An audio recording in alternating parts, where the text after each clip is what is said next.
Yes, sir. Yes, sir. Yes, sir. Yes, sir. We are back with another goodie today, people. We are back with another goodie. Yes, sir. Yes, sir. Make sure we good on Instagram. We're gonna go live with this today. Uh welcome to High School Basketball Weekly. I'm your host, Glenn Poole Harding, and today we are doing part two of our series of the truth about AAU basketball. Is it hurting American basketball? Last segment, we talked about the money grab, right? What was it, a money grab? And I guess that's the overall topic that has been in discussion.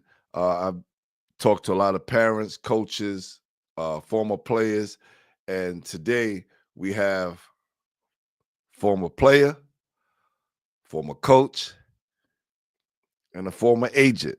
All in one, people, all in one. So before we bring on our first guest, I'd like to just go over some things because today we're going to talk about the difference between American AAU basketball versus the overseas academy players, and then get into more of the money grab situation with our next guest. But I just want to read something real quick. Says American AAU basketball and overseas basketball academies differ significantly in their approach to developing players. AAU emphasizes individual talent and athleticism, while European academies focus on team play, ball movement, and fundamental skills. American programs tend to be more focused on winning, while overseas academy emphasize a more structured and gradual development process. Now let's look at this again, right? Because when we read this, it just reads. I don't want to put race involved, but when you look at this, it's like AAU emphasizes on individual talent, athleticism, while European Players Academy focus on team play. Now, is that true? Maybe I added that other part in because it just popped out at me. Well, today we have a very special guest in, my guy from Queens. Queens get the money. My guy Paul QP Ruddock is in the building. What up? What up, QP? What's up? What's up, brother? How you doing? How you doing, man? How you doing? So you Good. saw I was triggered for a little bit there, right? When I read that little part, I was like, oh, okay. But we're not gonna go there with that. Um, I was first of all, always glad to hear from you. You called me the other day and wanted to tap in to the discussion what we was having about AAU basketball. And before we get into the part that we wanted to discuss, I just wanted to kind of uh, go over and reflect on what I just read. And I'm just going to read a few more pointers, right? It says American AAU basketball focuses on individual talent, athleticism, and highlight real plays. Coaching, less emphasis on set offense and team defense, more reliance on individual play. Practice may emphasize isolation drills, individual skill development, but less time on team strategy. Structure can be more unstructured, less focused on long-term development, and recruiting often leads to more direct path to college and potentially the NBA, but can also be less structured. Whereas overseas basketball academies focus on team play, ball movement, developing strong foundation of fundamental skills, coaching, emphasize on structured practice, team defense, understanding the nuances of the game, and practice. It includes individual skills, development, team workouts with focus on passing, moving without the ball, and team defense. All right. Structure, typically more structured, less focus on individual star power, prioritizing on gradual development process. Recruiting may not always lead to a direct path to the NBA, but can provide a strong foundation for a professional career.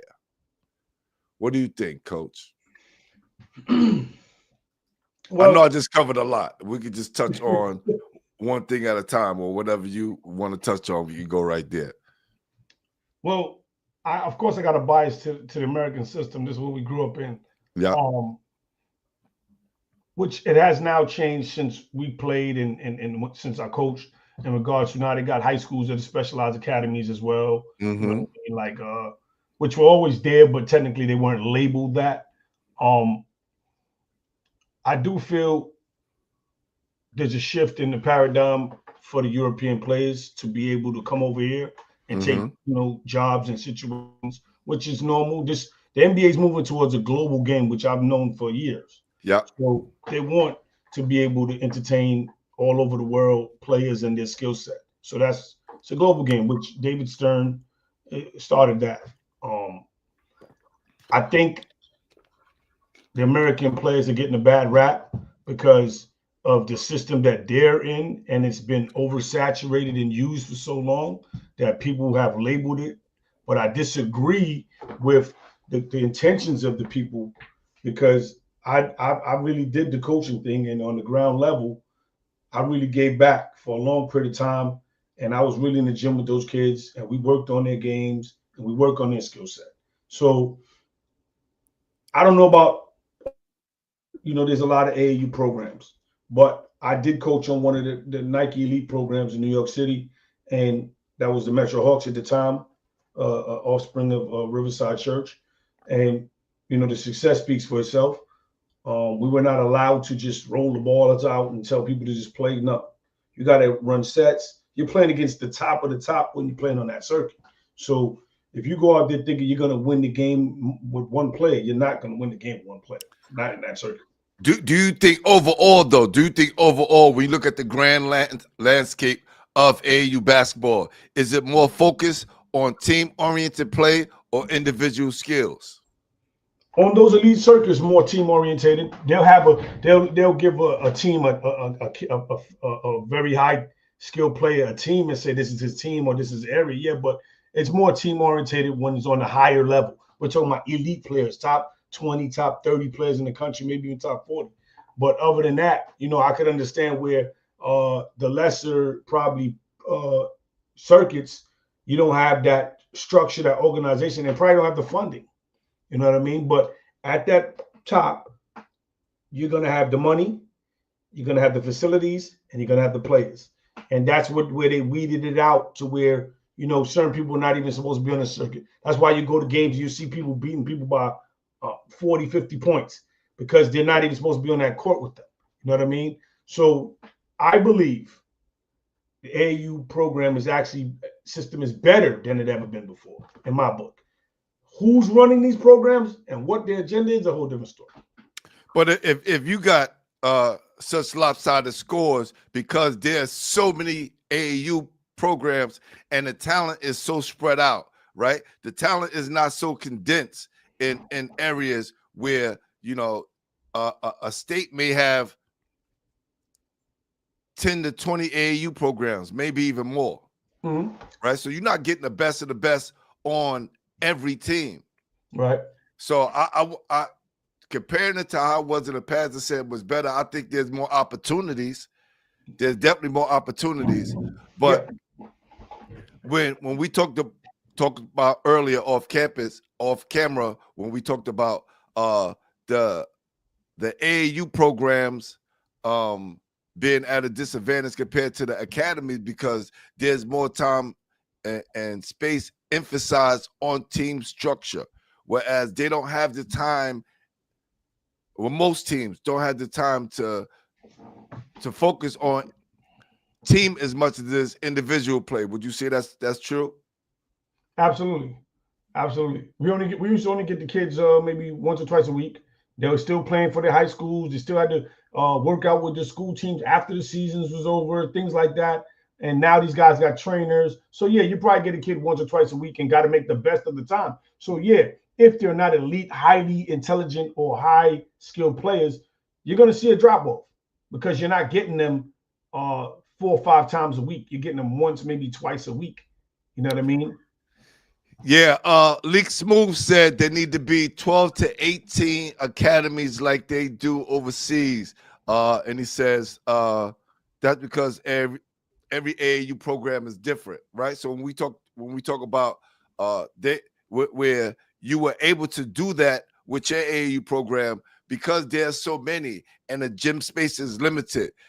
A lot of them don't have the time and the comfort levels to get more into the team oriented, because if they get into the team oriented stuff, they're gonna lose that time on the individual skill building. Correct. So it's they're kind of in a bad space, and this is why I want to talk about, just have the conversation about the difference between academies and AAU programs. Again, I think AAU programs, a lot of them do a very, very good job, right? At producing the players that they produce. This is why certain college coaches go to certain programs, like the PSAs, like the New Heights, like the Wrens and all these other programs that's out there, the Lightning and which was the Panthers at the time, right? With Gary Charles and the Juice All-Stars with Tiny Haddam. They knew where to go to, right? The Exodus is on the girls' side, the Compton Magic on the West Coast, right? So you have all these different programs that are mainstays and have the names where these college coaches would go to get those players. But when you have overseas, when you have these kids in these academies and they're learning the fundamentals and also getting opportune time in the NBA to showcase their skills, is kind of look at the American players. It's like, are we on a downslide, or is AAU hurting us?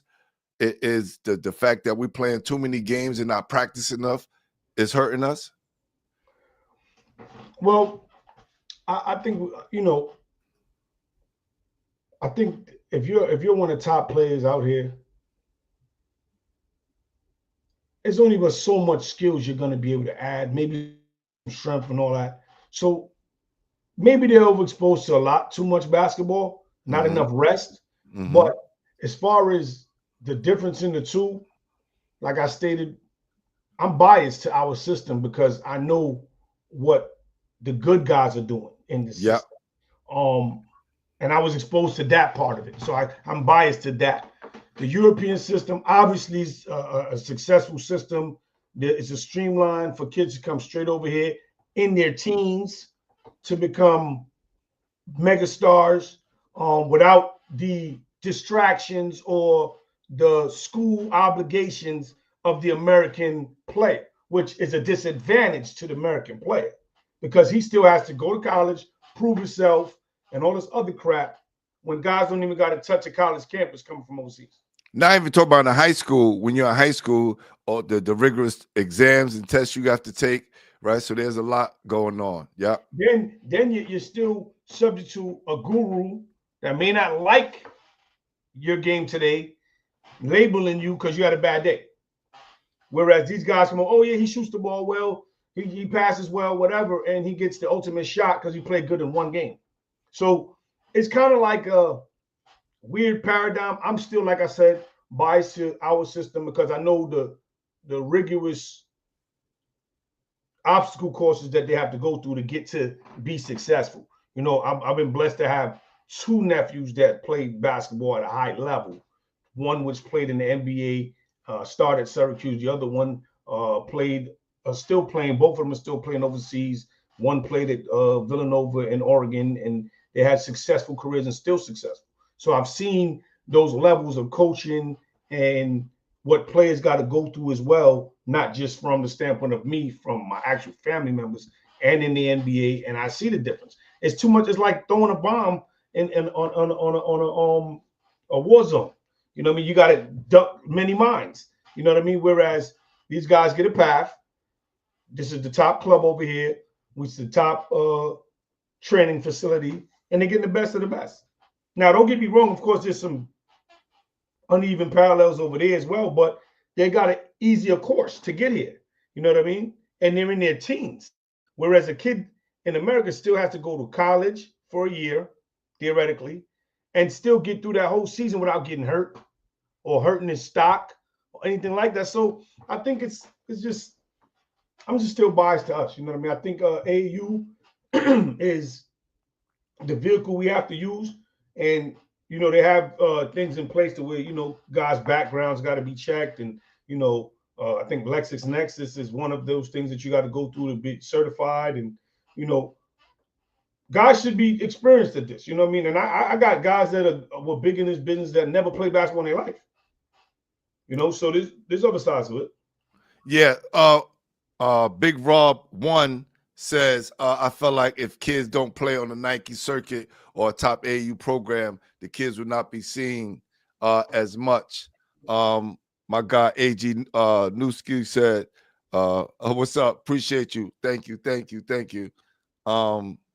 And thank you, Basil. Appreciate you. Look, when we talk about the grand scale of all of those things, I think is great, right? But also there's different culture philosophies as well from overseas compared to America. Now, this is not me. I didn't write any of these things up. This is what I got from a document that I researched early on. It says culture philosophy, American AAU coaches may prioritize winning and highlight reels, while overseas coaches focus on developing well-rounded players. Now, it's a development path. American AAU can provide a more direct path to college, which we talked about, right? And they can get these guys ready for playing NBA or overseas. Meanwhile, a lot of these kids overseas are playing pro basketball at a young age. And no matter how individually skilled you are, if it's not about the team, you're not going to have a very successful career overseas, right? Whereas American basketball is more individual oriented until you get to the highest level, right? Now, there's guys who play college, high school basketball, the leading scorer, right? High school, leading scorer in college, and they go to the NBA and wind up being a role player. Yeah. So it can work both ways.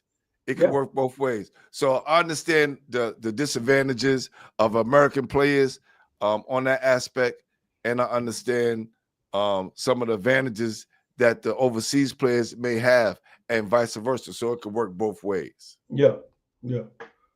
No knock on that. That's actually facts. Yes.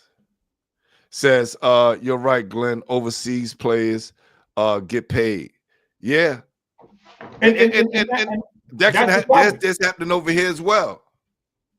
But it's not frowned upon. You know what I mean? Before it was frowned upon to make $1. You know what I mean? Or somebody did something dirty. I remember back in the days, a guy went to get a steak dinner maybe with some people that were trying to court him or whatever, and it was a violation. I don't get that. When these kids are making these universities and all these entities money, they can't get a piece of the pie just till recently. A steak dinner, a pair of sneakers. I don't get it. Oh, I didn't get it. I'm glad we're touching on this right now, because this is it's a great segue into what we initially wanted to talk about, and that is the money grab, right?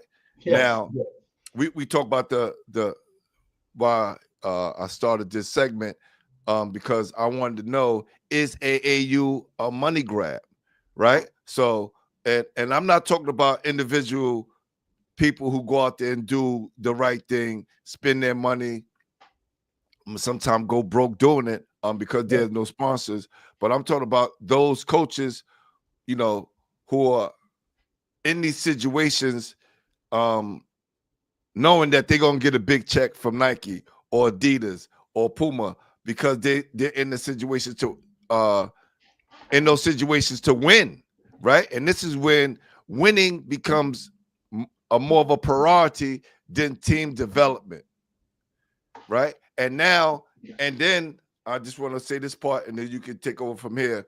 And then the bigger picture, whereas those kids who are not going to be seen in those programs that's not going to be seen, paying into these programs thinking that their kids are going to be seen, and that their kids are going to have an opportunity to get a scholarship through that, as it pertains to being recruited, being seen, and getting those highlight reels to the recruiting stations that's out there throughout America and online. So, like, is that a factor overall? Like, just talk about them, and we're not talking about individual. We just talking about just in general. All right, let's talk about the programs first. Okay. The programs which successful, they don't win. First thing. No matter how good your coaches are, if you don't win, that's not a good program. That's the label from the other programs. Say, they don't win nothing. Right? Mm-hmm. Okay, that's the first thing.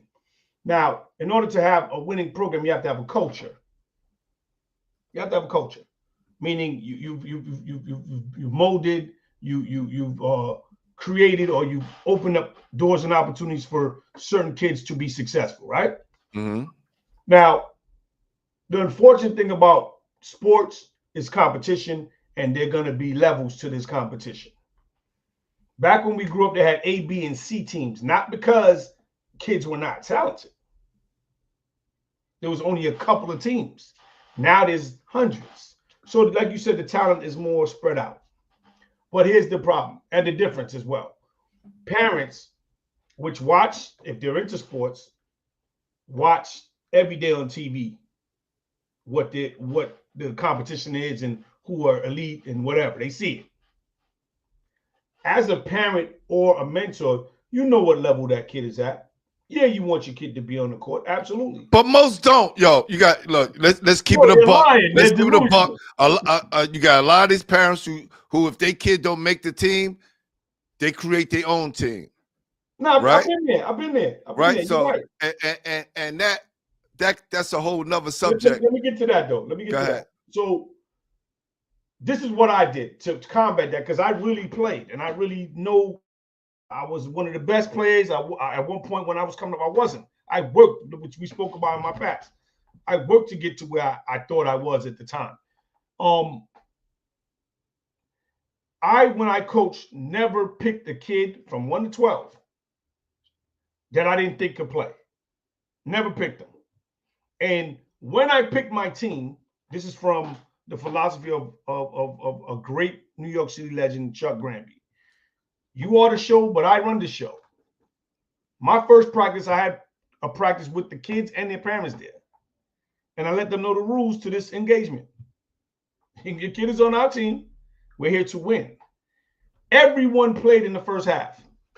I pressed and I ran to make sure everybody played in the first half.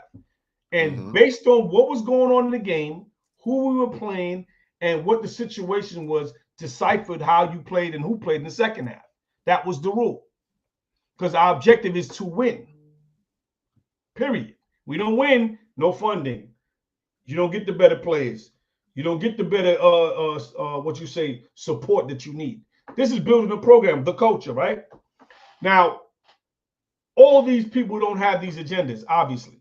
They don't. To win, make sure a kid gets to college, make sure he can take care of his family one day. Everybody don't have that approach. I get it. It's too big of a pot to say you can control that at this point. The issue is this. If you're a coach, a player, or anyone that at any point understood this, you know what these kids are up against when they leave that gym. When they leave that gym, is school, safety, education, food, basketball, home life, girls, gangs, a plethora of things. So you have to have a culture to where these kids, which I think Baltimore, a couple of the Baltimore programs, which Carmelo came from, Beasley came from back in the days, they had that culture where it was a combination of things. It was school basketball, books, the whole circle of it. Because of all this influx of different teams, you don't have that control anymore. Because as soon as you tell a kid what he don't want to hear, he's gone. He's gone. You know what I'm saying? So that's where I say if there's the one knock, it's so big now. Like you said, a parent will go start his own team because his kid wouldn't play, or you didn't want your kid to earn his keep. You understand? Because when you get cut, that's a good thing there too. When you get cut, and I got cut my freshman year in junior high school, and I used that as my motivation for it never to happen again. Right? Right. Parents don't allow these kids to fall into little pitfalls to where they work their way out of it. And you have to do that. But then I think sometimes now the system knows that, right? The system knows that. So this is where, they can charge these astronomical prices. And I understand they have a business to run, right? But when you got kids and parents who are sometimes delusional, right? These programs know, look, the more AAU programs, the better. So if you got 5th, 6th, 7th, 8th, 9th, 10th, 11th, 12th, right? All these grades. Now I heard on some circuits, because I'm not going to be blowing up all these, sneaker companies, but on some circuits, they said a 16-year-old could play in the 8th grade. I've seen that. That's crazy. That's crazy. I've seen that 8th grader dominate. I've seen that 8th grader dominate 16 and under you. Let's look at this real quick. I pulled this up because I think this is important. Hold up for a sec. I think this is something that should be talked about as well. Pull this clip up right here. Let me pull this. Here you go. Are benefits to AAU. I believe there's 2 pillars in it: development and recruiting. If you're not being developed in it and you're not being recruited, it makes no sense for you to be doing. We go, well, the guy is developing well. Are you a recruitable athlete? Are you being recruited? Have you even received an email or no? You got to keep developing. You got to get out of AAU. So you have to be able to answer those 2 questions first. If not, you're a bad singer and we keep bringing you on American Idol. You get what I'm saying? Yeah. You have to go with a vocal coach. Or benefit. I disagree with that. Totally. Tell me why you disagree. Like, you can't. All right. Right now, again, the atmosphere has just changed again. Because you heard Rick Pitino before the college season was over said, I'm not even recruiting a high school player. Yeah, but he is, because he just went there to visit. But that's a whole nother story. You understand what I'm saying? But yeah, I get it. The dynamics. So we're speaking on different topics, but in this case, where this gentleman is saying you're a bad singer or whatever the statement was, I disagree with that, because I've had kids. I'm only speaking from what I know. Right, he just said if you're not being recruited. I've had kids not being recruited at our level, and one tournament. Prime example. I'm gonna give you an actual well-known player too. Mm-hmm. As far as his family, there's a Tim Thomas, which is arguably, when I was in high school, and I think I told you before, one of the best players I've seen. Yep. All right. At the time when we were in those camps, you name it, who's who, everybody's parade this and all or whatever. And he had a nephew that I ended up coaching, and I know Tim from playing against him. He played with Jimmy Salmons back then. I think it was Patterson's Boys Club back then, or whatever it was they were. But I played against him in the Gauchos, round ball, and incredible talent. I think he was a freshman or sophomore then. I might have been going to my senior year. And years later, or removed from that, we get his nephew on the Metro Hawks, which wasn't playing on the team that Tim Thomas sponsored. He wasn't getting enough burn. Whatever was going on, it doesn't really matter. We get the kid. We get a call. The kid want to come over. The director came to me. Let him come over. Absolutely. Why not? Never played. I never even seen the kid really play. He walked in the gym. We had a practice on Saturday, and I ran him through the regimen. And then I'm looking, and you can ask Kenny Prello. I say, KP, this kid is a stud. Why is not playing? Politics in basketball is why some kids don't play too. Let's get to that. But we happen to be going away. We end up in Texas. True story. This kid is not top 100 at the time. Talented, everybody knew it. About his sophomore year. Goes on, we play Duncan. We played at Duncanville High School. I forgot the teams we played. Everybody on the court who you're playing with, top creme de la creme. This kid has one weekend, and goes from unranked to top 30 in the nation. You know why? He got a chance to play. Kid played the lights out, dunking, running, jumping, shooting. It's like a kid that you probably, or let's just say you never drove this car in years, and all of a sudden you turned it on and threw some fuel injection into it. Kid went crazy, and all of a sudden we're getting called Syracuse, West Virginia, you name it. He commits to Syracuse, I believe, at the time, coming out, and then end up going to Cincinnati in the long run. I'm saying all that to say, yeah, you could go from not recruited and one weekend to be one of the best players in the country if they're really looking, if you play right, if the coach allows you to play your game. So there's a lot that goes into that. It doesn't go for everybody. You have to be in the right place, right situation. Right. So that's why I didn't agree with that statement. No, and I get it, I just wanted to kind of change speeds a little bit, because of time circumstances. But I just believe that if you allow these kids to kind of leave the neighborhood to experience something different, that kind of supersedes whether it's a money grab or not, right? I hear a lot of parents, I hear a lot of coaches and people stating that fact that it has become a money grab. But I just think for industry as a whole, you say that for any industry. You can say that for the music industry. You can say that for, corporate America. You can say that for realty, which you're in, right? It can be all a money grab, depends how you look at it. I come into this office and I got 3-4 bills before I even pick up a phone. Everything costs now.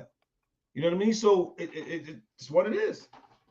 If you're on top 60, it's tough, especially the data. Yeah.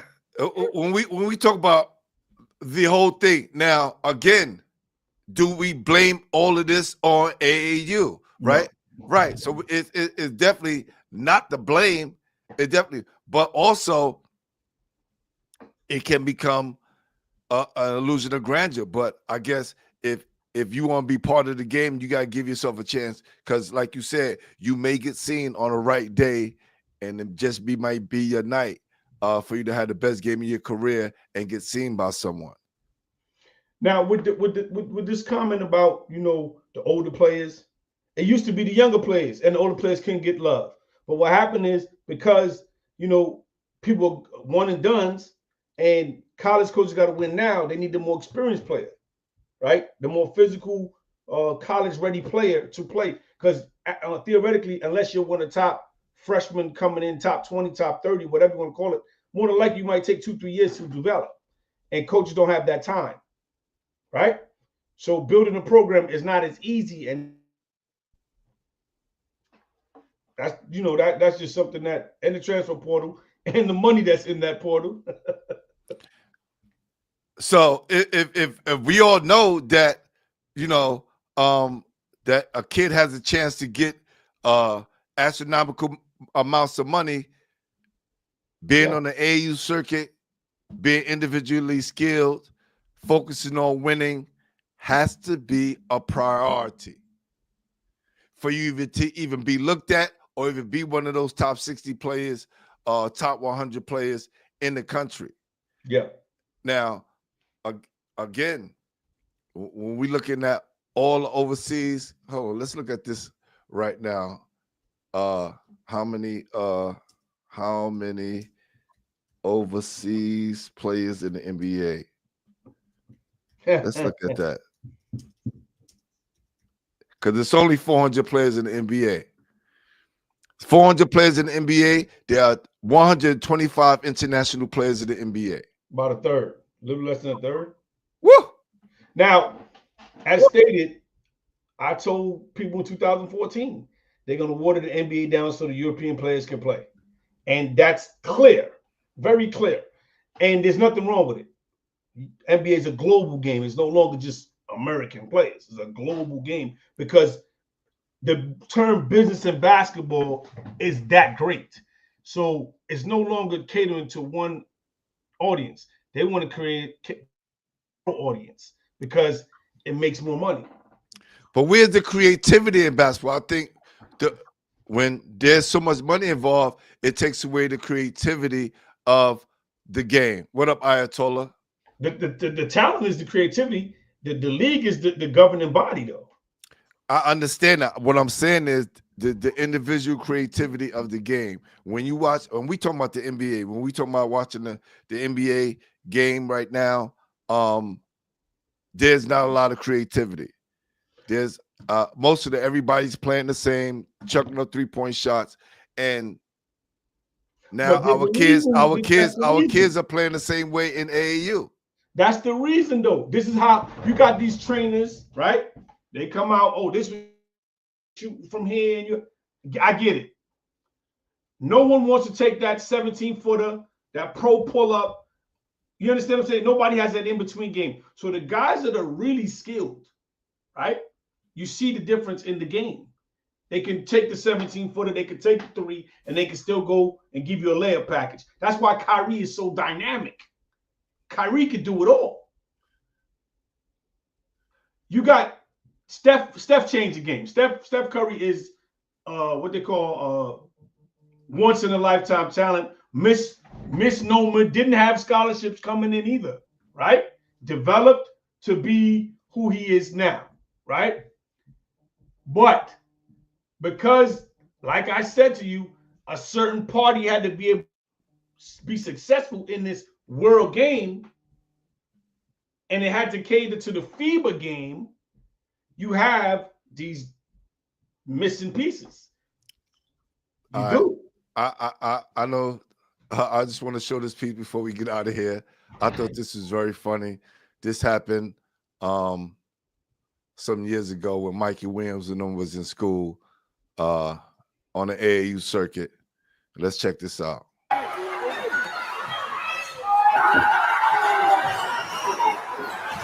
Okay. That's a school game?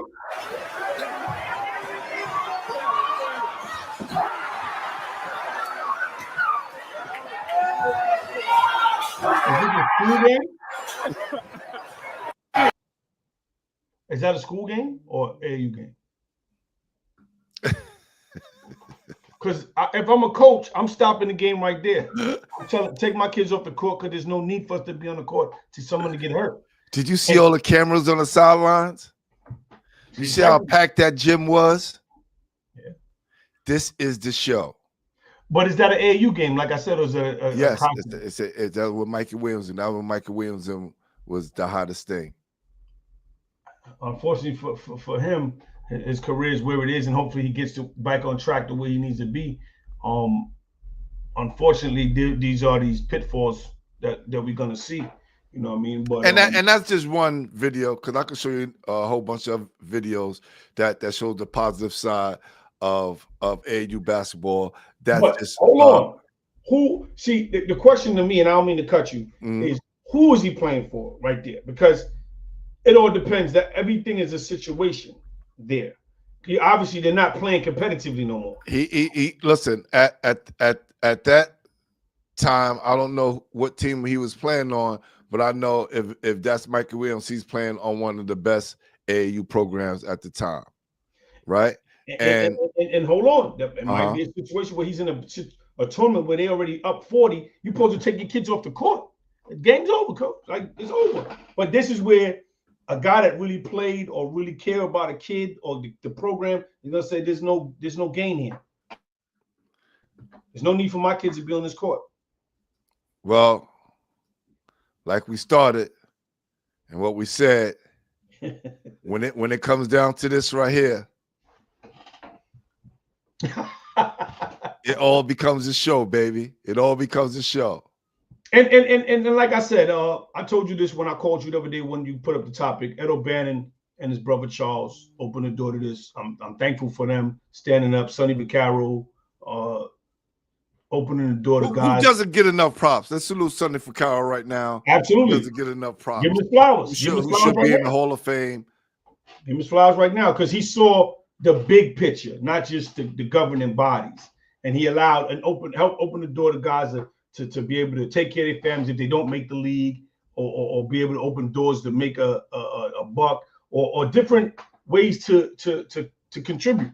Whereas it's our way, the highway, or you're going, or you're back. You know what I mean? It's just he saw the other dynamics, and he's a great basketball mind because he knew it was becoming a money grab.